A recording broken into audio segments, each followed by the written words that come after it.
Madame, Monsieur, bonjour et bienvenue dans Asie à la Une. Je suis Christine Ni et voyons maintenant les titres de l'actualité chinoise de ce mercredi 25 janvier.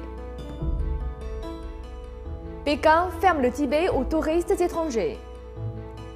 Ai Weiwei interrogé pour une attaque de caméra. Shen Yun, des spectateurs très émus. Pour la 5e année consécutive, le régime chinois a prévu de fermer le Tibet aux touristes étrangers.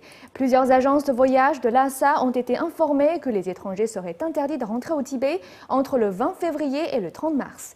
Cette période, comprenant le Nouvel An tibétain et l'anniversaire des manifestations de 2008, est considérée comme sensible par les autorités communistes. Jeudi dernier, diverses agences de voyage de Lhasa, la capitale tibétaine, ont été informées par le bureau du tourisme chinois que les étrangers ne seraient pas autorisés à visiter le Tibet entre le 20 février et le 30 mars. C'est la 5e année consécutive que le régime chinois ferme le Tibet aux voyageurs étrangers. Associated Press citait Yu Zhe, un employé de l'agence de tourisme de la jeunesse de Lhasa, affirmant « Nous n'avons pas vu d'avis écrit, mais c'est comme les interdictions précédentes, nous n'en connaissons pas les raisons. La fermeture prendra effet durant le Nouvel An tibétain et l'anniversaire des manifestations du 14 mars 2008 contre la domination du régime chinois au Tibet. »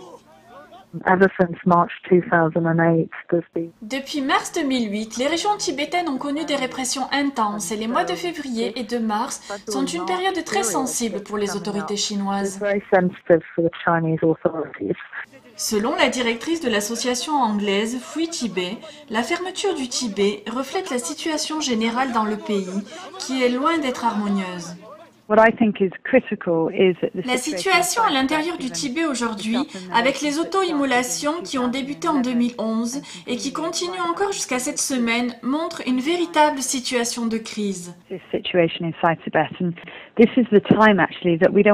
Nous voulons que cet espace soit ouvert, non seulement aux touristes et aux visiteurs chinois, mais aussi aux observateurs des droits de l'homme pour permettre une analyse indépendante de la situation à l'intérieur du Tibet. La communauté internationale doit commencer à répondre au peuple tibétain et démontrer au régime chinois ses inquiétudes au sujet de la situation des droits de l'homme au Tibet et exiger un changement. Cette fermeture annuelle est perçue comme une stratégie de contrôle du régime chinois afin de décourager les manifestations. La semaine dernière, l'artiste Ai Weiwei a été interrogé par la police qui l'accusait d'avoir attaqué une caméra de surveillance placée autour de son domicile.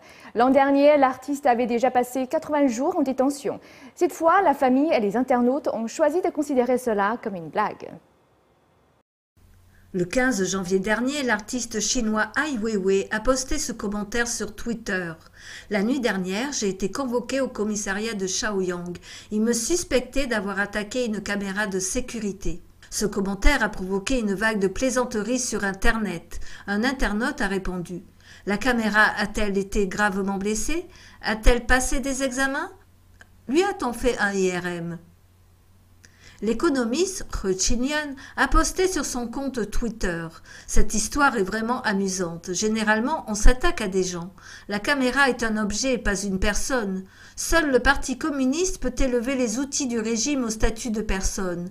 Le tout-puissant parti élève ses désirs à un degré ridicule. » Gao Ying, la mère de Ai Weiwei, considère cet incident comme une blague. Il y a tant de blagues de ce genre, prenez-le comme une blague. La police l'a convoqué, ils avaient vu quelques personnes lancer des choses sur la caméra.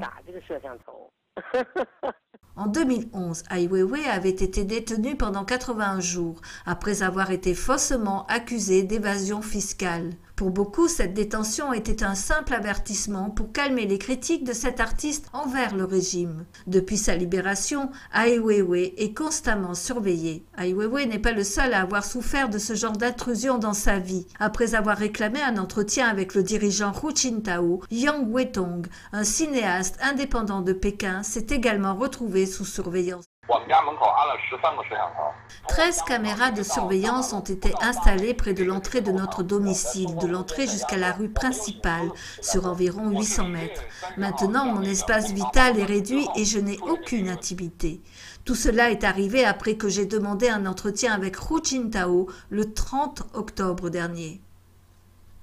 Ai Weiwei est connu pour son exposition de graines de tournesol au Tate Modern Gallery de Londres, ainsi que la conception du nid d'oiseau, le stade olympique de Pékin.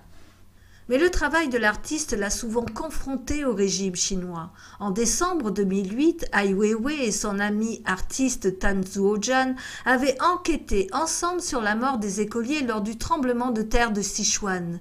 Des milliers d'enfants avaient péri sous les décombres des bâtiments mal construits avec des matériaux de mauvaise qualité. L'année du dragon vient de commencer. On dit que les enfants qui naissent sous le signe du dragon auront une bonne vie. Craignant une explosion des naissances, Hong Kong a limité l'accès de ses hôpitaux aux femmes venant de Chine continentale pour accoucher. Une des villes les plus peuplées au monde, Hong Kong, crée une explosion de naissances de bébés de la Chine continentale pendant l'année du dragon. Les hôpitaux de Hong Kong ont fixé un plafond de naissance pour les mères venant de Chine continentale. L'année du dragon est traditionnellement associée aux empereurs et à la puissance. Elle est considérée comme une année favorable pour les naissances et le nombre de mères de bébés dragons venant accoucher dans les hôpitaux de Hong Kong est si impressionnant que les responsables craignent de ne pouvoir répondre à la demande. En 2011, plus de 10 000 mères de Chine continentale avaient donné naissance dans des hôpitaux publics de Hong Kong contre 34 000 accouchements de mères issues de Hong Kong. Certaines mères de Hong Kong ont manifesté contre l'augmentation des mères venant de Chine continentale. Cela cause aussi des sentiments difficiles pour les habitants de Hong Kong parce que toutes ces femmes enceintes viennent ici et notre équipe est obligée de s'occuper de tous ces dossiers non prévus. Les gens d'ici sentent que les services à leur disposition sont compromis. D'une certaine façon, ils ont raison. C'est la raison pour laquelle nous pouvons voir de plus en plus de disputes entre les gens d'ici et ceux qui viennent de Chine.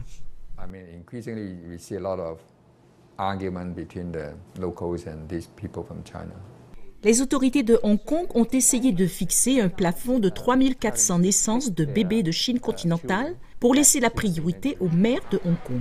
Le plafond de 9 800 naissances en 2010 n'avait pourtant pas empêché certaines mères de recourir à des moyens illégaux pour échapper à cette limitation. D'autres politiques pour empêcher à toutes ces mères d'affluer aux urgences viseraient à augmenter les frais d'hospitalisation, à renforcer des contrôles frontaliers et l'immigration et réprimer les agents qui profitent de ces futures mères. Les bébés nés à Hong Kong bénéficient de la résidence sur le territoire. Selon les spécialistes, la politique de l'enfant unique en Chine et les avantages du certificat de naissance à Hong Kong ont encouragé ce tourisme des naissances dans la ville surpeuplée. La semaine dernière, Shen Yun Performing Arts jouait à Rhode Island aux États-Unis.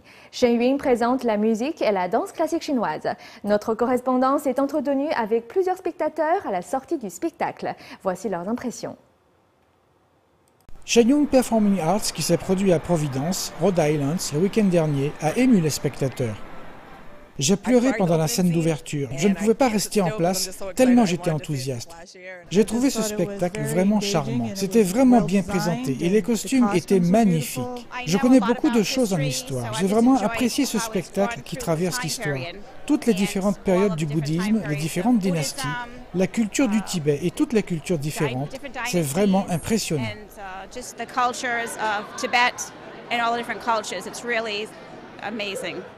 Monsieur Cormier avait vu Shen Yun il y a 3 ans.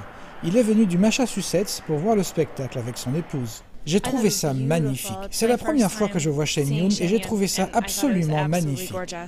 Je reviendrai voir le spectacle l'an prochain. Impressionnant, vraiment. Si je pouvais suivre le spectacle partout et le regarder à chaque fois, je le ferais.